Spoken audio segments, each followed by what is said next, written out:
Aujourd'hui, un collège sans classe. Cela se passe à Nantes et c'est un reportage que vous avez tourné avec Yves Le Bacon.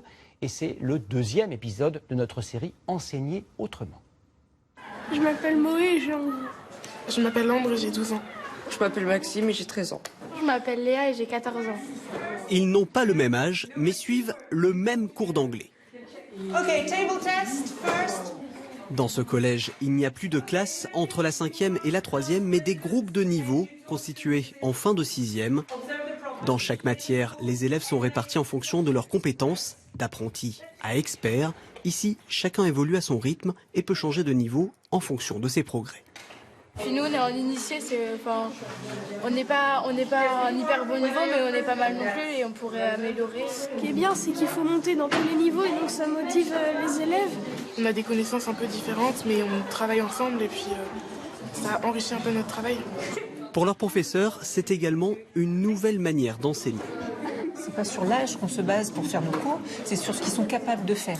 Après, il faut gérer aussi les maturités différentes, mais c'est quelque chose qui se met en place assez facilement. Une pédagogie différente, ouverte à tous, mais particulièrement adaptée aux élèves à haut potentiel ou en rupture avec le système scolaire classique. On est vraiment sur des jeunes qui ont une potentialité, mais qui n'arrivent pas à la révéler dans l'organisation ordinaire. Donc il faut leur apporter une autre réponse, une réponse plus personnalisée et où surtout ils deviennent acteurs de leur formation. Et pour responsabiliser les élèves, on a supprimé les notes, illustration dans ce cours de biologie. Je vous rappelle de m'appeler, Si vous voulez valider des niveaux de compétences, vous m'appelez.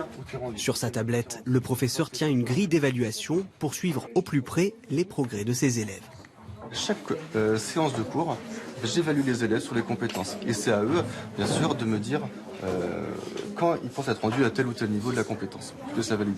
Denzo était rendu au niveau 4, mais maintenant il a un objectif. Son objectif, c'est le niveau 5. Et au fur et à mesure, il va essayer de monter en objectif. Donc ça le motive. En fait, c'est pas comme les notes, mais c'est nous qui avons notre note. En gros, vu que c'est nous, on ne travaille pas, mais on peut pas augmenter de compétences. La première partie de schéma, elle est bien. D'accord. Mais il faut la deuxième partie maintenant. Je préfère cette méthode parce que du coup, on peut pas baisser.